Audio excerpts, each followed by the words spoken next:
नमस्कार, मी सौरभ कोरटकर. जेएम विशेषमध्ये आपलं स्वागत. पहलगामच्या हल्ल्यानंतर भारतीय लष्कराने ऑपरेशन सिंदूर अंतर्गत पाकिस्तान आणि पाकव्याप्त काश्मीरमधील दहशतवाद्यांचे तळ उद्ध्वस्त केले. याचबरोबर आता पाकिस्तानची अनेक लढाऊ विमानं पाडल्याचीही माहिती समोर आली आहे.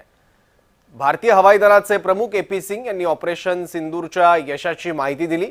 यावेळी अमेरिकन बनावटीचं F-15, चीनचं JF-17 यासह पाकिस्तानची 4 ते 5 विमानं भारताने पाडल्याचं ए.पी. सिंग यांनी सांगितलंय.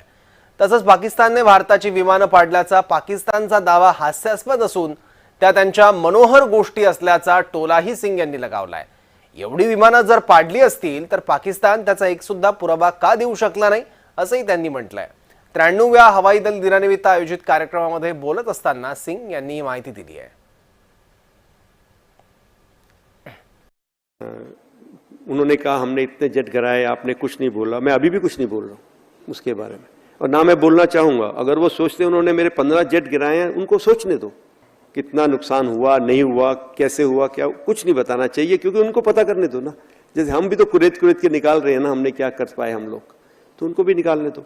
लेकिन ये बात आपको सब बड़ी क्लियर है कि आपने कोई एक ऐसी पिक्चर देखी है जहाँ पे हमारे किसी एयरबेस में कुछ गिरा हो, कुछ लगा हो, कोई हैंगर डिस्ट्रॉयड हो, कुछ हो. जो इतनी सारी पिक्चर्स हमने उधर की दिखा दी, वैसे एक भी पिक्चर वो नहीं दिखा पाए हमें. सो उनका जो नैरेटिव है वो आई थिंक उनके जो वो मनोहर कहानियां हैं.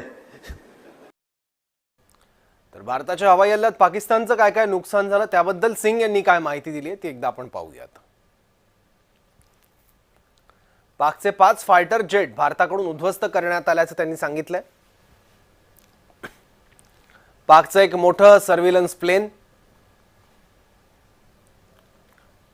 मुरीद चकलामधील दोन्ही कमांड कंट्रोल सेंटर सुद्धा भारताकडून उद्ध्वस्त करण्यात आले. लाहोर औकारामधील surface to air missile system, Sukkur UAV hangar आणि भोलारी हँगर, जैकबाबाद F-16 हँगर भारताकडून उद्ध्वस्त करण्यात आलं. तर पाकिस्तानातील दहशतवाद्यांचे 9 अड्डे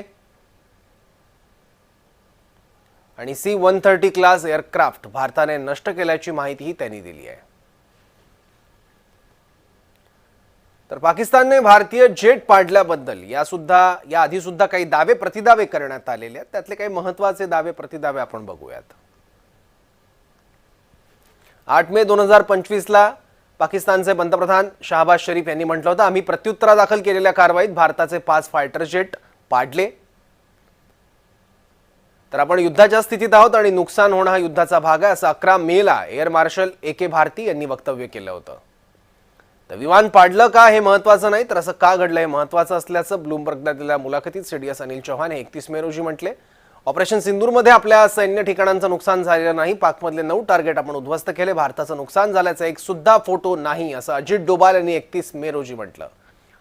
तर भारताने ऑपरेशन सिंदूर दरम्यान काही लढाऊ विमान गमावले असं कॅप्टन शिवकुमार यांनी 10 जून रोजी म्हटलं आणि त्यावरून बराच वादंग देखील झालेला होता.